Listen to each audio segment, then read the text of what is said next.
Good evening, I'm Jenna Cayazzo. Thanks for joining us for Fox 46 News at 6 o'clock, and we hope you're having a great weekend. First on Fox tonight, CMPD is investigating a shooting this afternoon in southwest Charlotte. Officers say someone reported hearing shots fired around 3 o'clock this afternoon at the Randolph Hills Apartments. That's on Marvin Road. Officers searched the complex using police dogs and spoke to people who live there, but nobody reported being shot. Well, it's been pretty dry and pretty beautiful, I have to say, the past couple days, but that doesn't mean that there may not be some rain in our forecast. Tracking our weekend weather is Amanda Cox. Hey, Amanda.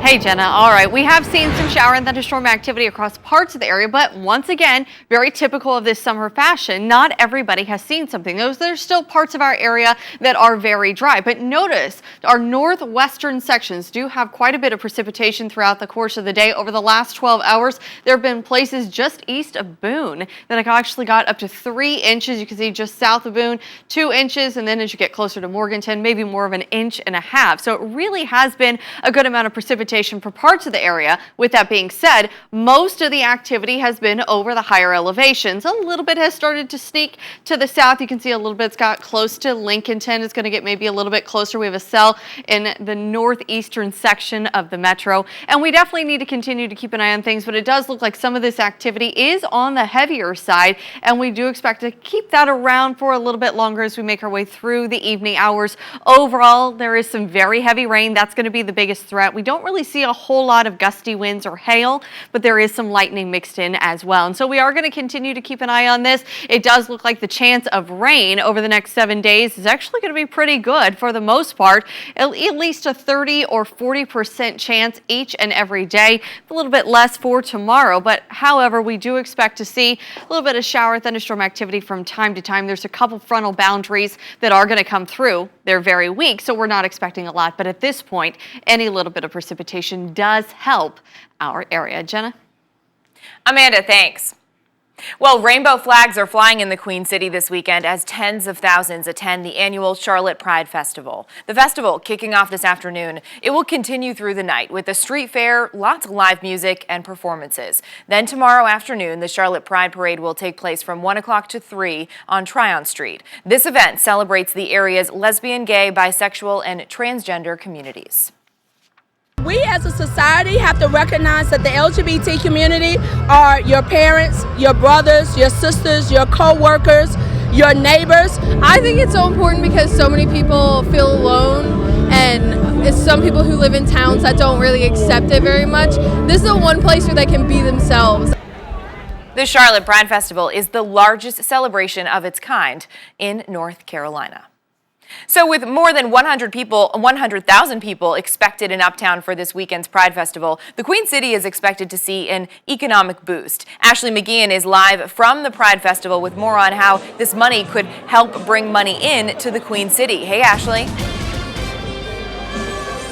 Yeah, Jenna, the anticipating thousands of people here in Uptown this weekend was no joke. You can see behind me the streets packed with people, and it has been like this all day. People are down here showing their colors to support the festival, but they're also buying things, anything from festival memorabilia to food and drinks. You can see the sea of people just having a good time here at the Pride Festival.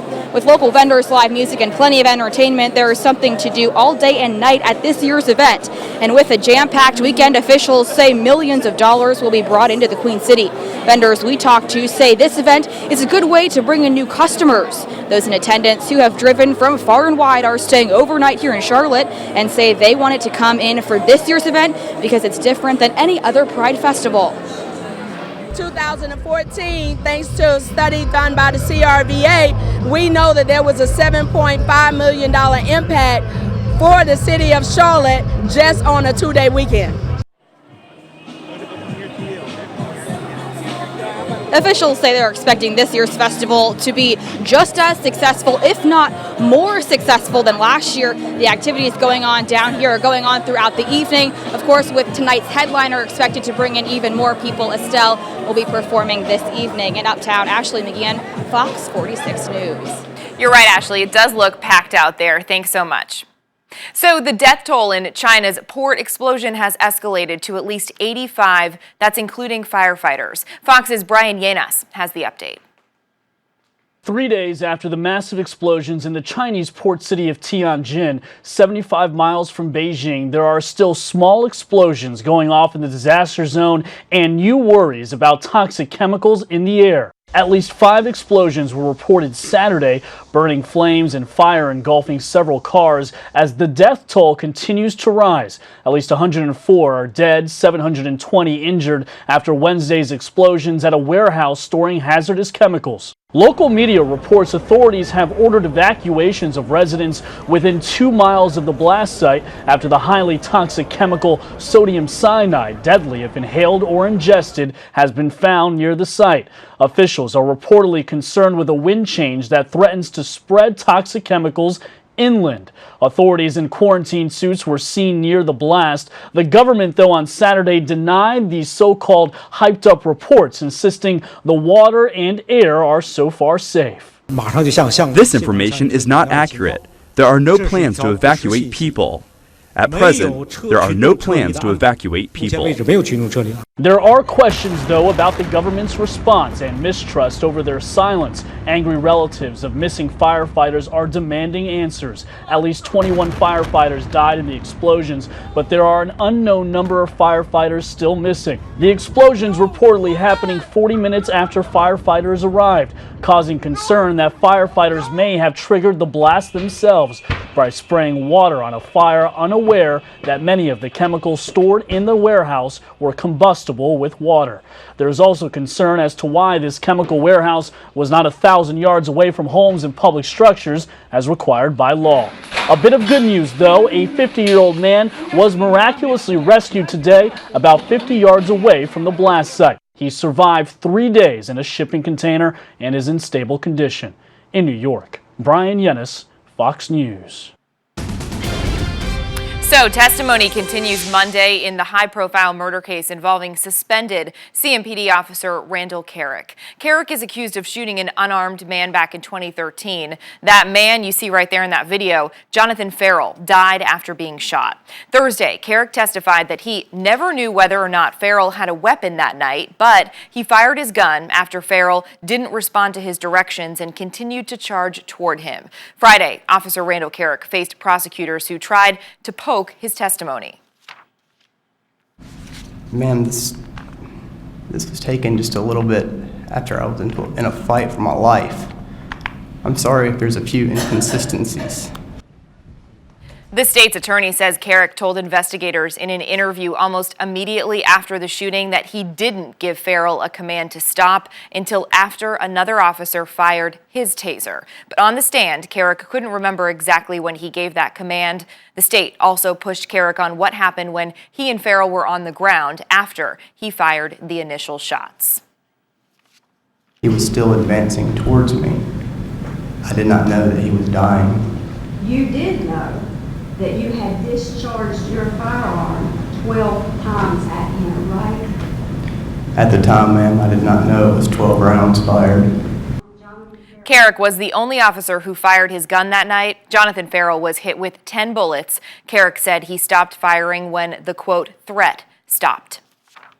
Bill Clinton turns 66. The PGA will crown a new champion, and South African Paralympic star Oscar Pistorius is released from prison. Those are just some of the big stories to look out for this week. Fox News correspondent Jackie Ibanez takes a look at the week ahead. Sunday, the 97th PGA Championship comes to a close in Kohler, Wisconsin. All eyes will be on the world's 2 top players. The defending PGA champ, Rory McIlroy, is playing competitively for the first time since suffering an ankle injury in July, while the number 2 player, Jordan Spieth, is trying to win his 3rd major of the year. Wednesday, happy birthday, Mr. President. Former Commander-in-Chief Bill Clinton celebrates his 69th birthday today. The 2-term president held office from 1993 to 2001. Also Wednesday, it's World Humanitarian Day, a time to remember the selfless dedication and sacrifice of aid workers around the world. The day was designated by the United Nations General Assembly to fall on the anniversary of the 2003 bombing of the UN headquarters in Baghdad. The UN is urging social media users to share an act of heroism using the hashtag #ShareHumanity. And on Friday, after only 10 months, South African sprinter Oscar Pistorius will be released from prison. The Paralympian was sentenced to 5 years behind bars last year for fatally shooting his girlfriend, Riva Steenkamp, on Valentine's Day in 2013. Pistorius claimed he thought Steenkamp was a burglar. The 28-year-old is expected to go under house arrest at his uncle's home. And that's a look at the week ahead. I'm Jackie Ibanez, Fox News. Boy, time flies because school starts in a week, and CMS wants to get parents ready as well as the students. So the district held a back-to-school fair today to let parents know what to expect in the upcoming school year. Officials with the school district talked to parents about learning strategies and how mom and dad can help kids with their schoolwork at home. But the fair also offered plenty of food, fun, games, and even face painting. It's important for us to really do our part as a district to invite our families, because being informed is the first part to being engaged. So we're hoping that with this information, they can actually go to school next week and be a part of the education process. Novant Healthcare was also on hand today to provide free health screenings. I try to find my way home from the place that they mistakenly dropped me. Coming up on Fox 46 News, an autistic child goes missing for more than 10 hours. That's after a bus driver makes a huge mistake. That story is coming up. There is a pretty good chance that we'll have above normal precipitation in Southern California. With record-setting weather expected to hit California this winter, scientists are trying to predict the impact of El Nino. That and more when we come back.